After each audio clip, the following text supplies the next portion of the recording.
പൂമ്പാറ്റയെ കണ്ടാൽ നോക്കാത്തവരില്ല. അതിന് പല കാരണങ്ങളുണ്ട്. അവയെ കാണാനുള്ള ഭംഗി തന്നെയാണ് അതിലേറ്റവും പ്രധാനം. മാത്രമല്ല, അവ എപ്പോഴും പൂക്കളെ തേടിപ്പോകുന്നു. പൂക്കളിൽ നിന്നും തേൻ നുകരാനാണ് അവ പൂക്കളുടെ അടുത്തേക്ക് പോകുന്നത്. എന്നാൽ ജന്മന കാണുവാൻ ഭംഗിയുള്ള ഒന്നല്ല പൂമ്പാറ്റ. അതങ്ങനെ ആയിത്തീരുന്നതാണ്. പൂമ്പാറ്റയുടെ മുട്ട വിരിഞ്ഞൊരു പുഴു ഉണ്ടാകുന്നു.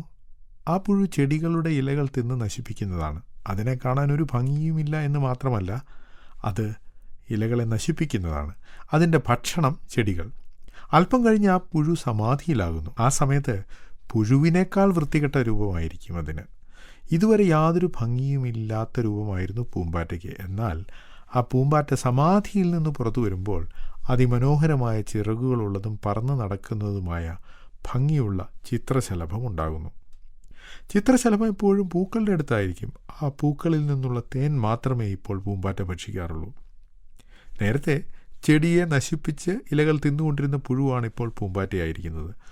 പൂക്കൾ നുകരുമ്പോൾ ആ ചെടികളുടെ പ്രത്യുൽപാദനത്തിൽ പൂമ്പാറ്റ ഒരു പ്രധാന പങ്ക് വഹിക്കുകയും ചെയ്യുന്നു.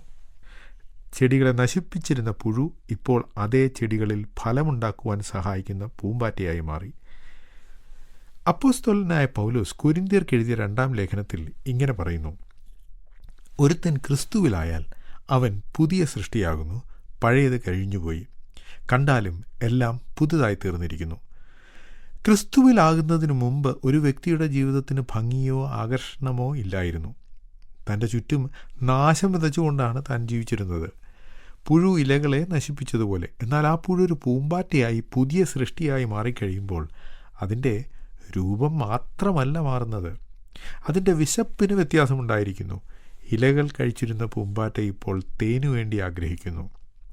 പുതിയ സൃഷ്ടിയായ വ്യക്തി ഇപ്പോൾ തനിക്കും മറ്റുള്ളവർക്കും ഉപകാരം ചെയ്യുന്ന തേനു വേണ്ടി കാംക്ഷിക്കുന്നു. പുഴുവായിരുന്നപ്പോൾ നാശം വിതച്ചിരുന്ന പുഴു പൂമ്പാറ്റയായപ്പോൾ ചെടികളിൽ ഫലമുണ്ടാക്കുവാൻ സഹായിക്കുന്നു. അതുപോലെ ഒരുവൻ ക്രിസ്തുവിൽ ആയാൽ പുതിയ സൃഷ്ടിയായി മാറിക്കഴിയുമ്പോൾ തൻ്റെ ജീവിതം മറ്റുള്ളവരുടെ നാശത്തിനല്ല, മറിച്ച് അവരുടെ അനുഗ്രഹത്തിന് കാരണമായി തീരുന്നു. താങ്കൾ ക്രിസ്തുവിലായിട്ടുണ്ടോ? പുതിയ സൃഷ്ടിയായി മാറിയിട്ടുണ്ടോ? എങ്കിൽ പണ്ട് നിങ്ങൾ ആഗ്രഹിച്ച കാര്യങ്ങളല്ല ഇപ്പോൾ നിങ്ങൾ ആഗ്രഹിക്കുന്നത്. നിങ്ങളുടെ സ്വഭാവത്തിനും ആഗ്രഹങ്ങൾക്കും മാറ്റമുണ്ടായിരിക്കുന്നു. അതാണ് യഥാർത്ഥ പുതിയ സൃഷ്ടി. ഞങ്ങളെ വിളിക്കുവാൻ ആഗ്രഹിക്കുന്നുവെങ്കിൽ 0988-22-1957 എന്ന നമ്പർ ഉപയോഗിക്കുക.